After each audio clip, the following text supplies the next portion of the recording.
Proclamación del Santo Evangelio de Jesucristo según San Lucas. En aquel tiempo Jesús designó a otros 72 discípulos y los mandó por delante, de dos en dos, a todos los pueblos y lugares a donde pensaba ir. Y les dijo: La cosecha es mucha y los trabajadores pocos. Rueguen por tanto al dueño de la mies que envíe trabajadores a sus campos.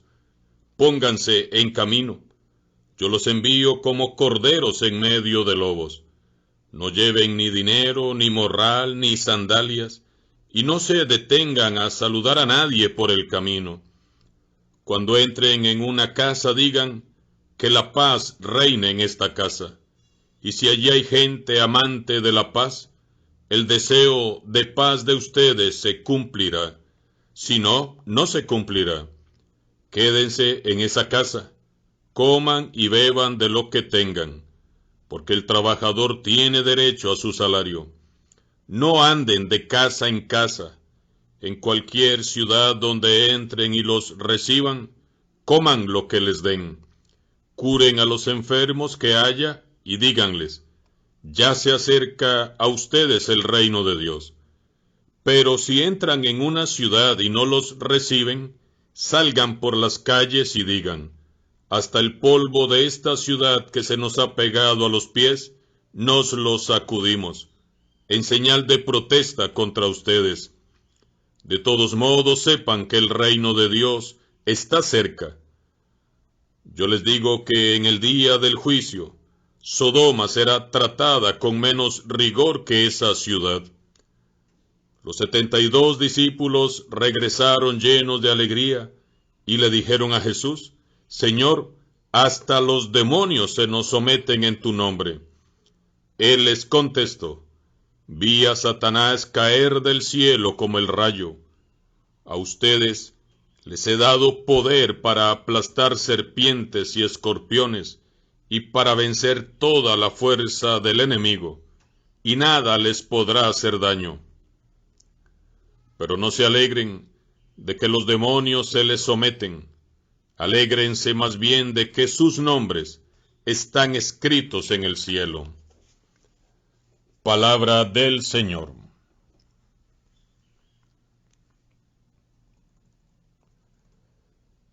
Hoy iniciamos la 14ª semana del tiempo ordinario con este pasaje de San Lucas que nos viene a resumir precisamente lo que estaremos meditando esta semana.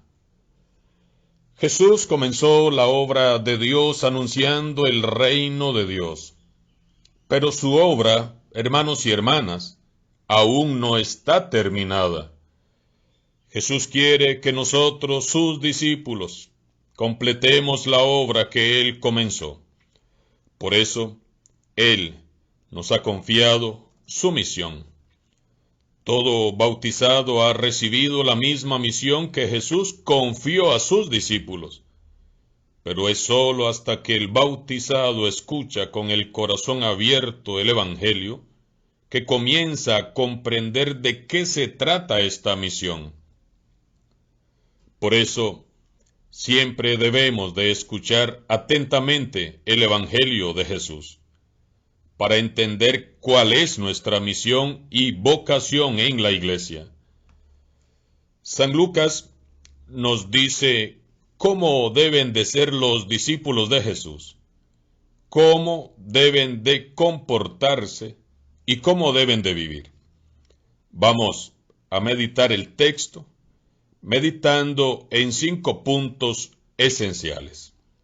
Primer punto: Jesús designó a 72 discípulos más y los mandó por delante. Esto es algo que debe quedarnos muy claro. Es Jesús quien envía. Ser discípulo de Jesús no es un asunto nuestro, no es una carrera ni un trabajo que podamos nosotros elegir. Es una misión y es el Señor, es Él quien nos ha elegido personalmente y nos ha enviado. No es por nuestros méritos, no es porque seamos dignos, ni los más preparados, ni los mejores, ni los más santos. Hemos sido mirados, elegidos, llamados y enviados por gracia y por misericordia de Dios. Y a este llamado se responde con amor, con entrega verdadera, con la alegría de sabernos enviados. El Señor es quien nos ha sacado de entre el mundo, nos ha tomado y nos ha enviado a predicar el Evangelio para su gloria. Y por ello debemos de vivir agradecidos y en un estado permanente de conversión, queriendo dar a Dios siempre lo mejor de nosotros mismos. Es su gracia la que nos hace dignos, es su gracia la que nos prepara y nos capacita para seguirle y servirle a Él. Todo es por su gracia, todo es por su misericordia. Si le preguntáramos a Jesús, Señor, ¿por qué me has llamado? ¿Saben cuál sería su respuesta? Porque te amo, por eso te he llamado. Jesús nos llama y nos envía porque Él sabe que en este caminar todo verdadero discípulo se va a ir perfeccionando. Y su envío es una orden del Señor, una orden urgente dada no solo a los 12 apóstoles que representan a los obispos y sus sucesores, sino a los 72 discípulos, es decir, a todos los cristianos, a todos los fieles laicos, que desde su pequeñez y sencillez se comprometen en los demás ministerios de la Iglesia. Esa orden debe de resonar hoy más que nunca en nuestros oídos y ser tan eficaz como lo fue en aquel momento en que la dio verbalmente Jesús mismo a aquellos hombres y mujeres que estaban cerca de Él. Este mundo actual requiere con urgencia que vuelva a resonar la labor y el testimonio alegre de aquellos 72 misioneros. Segundo punto, los envió de dos en dos. Dos es símbolo mínimo de la comunidad. Evangelizar, repito, no es una profesión o un oficio, por vocación que éste sea. Evangelizar es una misión y una vocación, no es una profesión. Eso nos tiene que quedar bien claro. Evangelizar es la razón de ser y existir de la Iglesia. La Iglesia existe para evangelizar. Y esta es una obra que se lleva a cabo en comunidad, unidos, no divididos. En el camino del discipulado, el Señor irá poniendo a nuestro lado compañeros de viaje que más que amigos son nuestros hermanos. ¿Y por qué hace esto Jesús? Porque nadie tiene todo el mensaje, nadie tiene todos los dones, nadie puede evangelizar por sí solo. Nos necesitamos los unos a los otros. Por eso Jesús nos envía de dos en dos, para que nos complementemos. Mis talentos potencian los del otro. Los talentos del otro enriquecen los míos. Y todos juntos generamos un gran potencial evangelizador. Como hermanos que somos, debemos de cuidarnos, alentarnos, motivarnos, darnos fuerzas los unos a los otros. No es discípulo de Jesús el que maltrata o desprecia a su prójimo o el que genera división. Los discípulos al ir de dos en dos se dan fortaleza y ánimo. No solo se protegen de los peligros físicos, sino que también se proporcionan compañía agradable y se alientan uno al otro en circunstancias difíciles. Oran el uno por el otro, se motivan en momentos difíciles, celebran juntos las victorias, comparten ideas y elaboran proyectos a la luz del Espíritu Santo, y juntos los llevan a cabo. Entre ellos no hay mayor ni menor, son iguales. No podemos pretender caminar solos. La evangelización avanza cuando lo hacemos en comunidad, en común unión. Tercer punto, la cosecha es mucha y los trabajadores pocos. Rueguen pues al dueño de la mies que envíe más trabajadores a sus campos. Evangelizar es también compartir con el Padre Celestial su misión salvadora. El dueño, amo y señor de todo esto es Él. Nosotros solo somos sus siervos. Debemos de orar para que haya más y mejores obreros en la iglesia. Y no hablo solo de sacerdotes, religiosas y consagrados, sino también para que hayan más de esos laicos misioneros, valientes e incansables que, desde su estado de vida, le dan un sí a Jesús sin pensarlo y se juegan la vida por el Evangelio. Preguntémonos hoy, ¿qué grado de compromiso estoy dispuesto a compartir con el Padre Celestial y con Jesús, que trabajan día a día por medio del Espíritu Santo, tratando de extender el reino del amor? ¿Qué esfuerzo realmente hago yo para colaborar con Jesús? ¿Qué tanto tiempo estoy dispuesto a invertir en la evangelización? Cuarto punto. Les mandó que no llevaran nada para el camino, ni dinero, ni morral, ni sandalias. A veces salimos de misión y resulta que llevamos de todo lo habido y por haber, menos a Cristo. Eso no puede ni debe de ser jamás. No puede ni debe ser jamás más importante el mensajero que el mensaje. El discípulo no puede vivir obsesionado por su seguridad, por su tranquilidad, por el confort que dan las cosas materiales, ni preocupado de su propio bienestar, qué comeré, dónde dormiré, cómo viajaré. Hay que dejar a Dios ser Dios. Lo único verdaderamente indispensable para nuestra misión es que llevemos a Cristo. Lo demás vendrá por añadidura. No hay tiempo que perder. No hay tiempo para preverlo todo. Urge evangelizar. Jesús nos quiere libres de ataduras. Los discípulos auténticos viven siempre confiados en la misericordia y la generosidad del Padre bueno y en la fuerza del Evangelio. En quinto lugar, o quinto punto, cuando entren en una casa digan, la paz reina en esta casa. Si allí hay gente amante de la paz, el deseo de paz se cumplirá, si no, no. Los discípulos se identifican por la paz que traen consigo y que a todos ofrecen.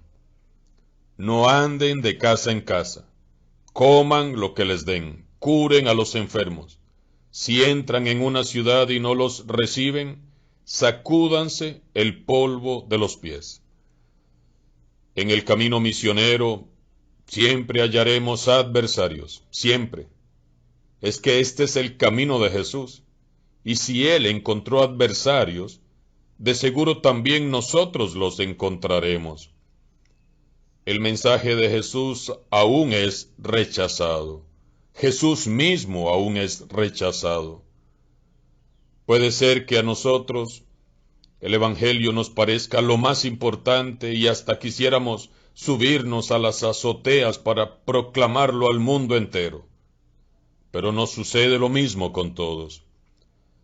Hay personas para las cuales el Evangelio no significa sino una molesta interferencia en sus intereses personales. Este mensaje de Jesús, aún hoy, encuentra oposición e indiferencia.